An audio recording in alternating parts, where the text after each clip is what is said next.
రుద్రా, ఏంటిదంతా? ఎందుకు చేస్తున్నావు? ఈ సొసైటీలో తప్పు జరిగితే దాన్ని కరెక్ట్ చేయడానికి ఓ చట్టం ఉంది, ఓ సిస్టమ్ ఉంది. మనకు అవసరమా ఇదంతా? సిస్టమ్, చట్టం.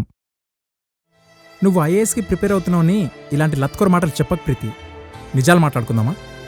1 month బ్యాక్ డ్యూటీలో ఉన్న లేడీ డాక్టర్ని క్రూరంగా రేప్ చేసి చంపేస్తే అప్పుడెక్కడెళ్ళింది నువ్వు చెప్తున్న ఈ సిస్టమ్? ఒక పొలిటీషియన్ ఫుట్పాత్ మీద బతుకుతున్న ఒక ఫ్యామిలీ మొత్తాన్ని చంపేశాడు కారుతో గుద్ది. అప్పుడు ఎవడన్నా పట్టించుకున్నాడా? అప్పుడెక్కడికెళ్ళింది నువ్వు అంటున్నావు ఈ చట్టం? నీకు తెలుసో లేదో, ఇప్పటికే అన్సాల్వ్ కేసెస్. ఇండియా నడిపించేది సిస్టమో చట్టమో కాదు ప్రీతి, డబ్బు. డబ్బు ఇన్వాల్వ్ అయినప్పుడు ధర్మానికి వాల్యూ లేదు. అలా అని నేను చేస్తున్న ఈ పనిని నువ్వు సమర్థించాల్సిన అవసరం కూడా లేదు. కానీ నేను చేసే ధర్మమే.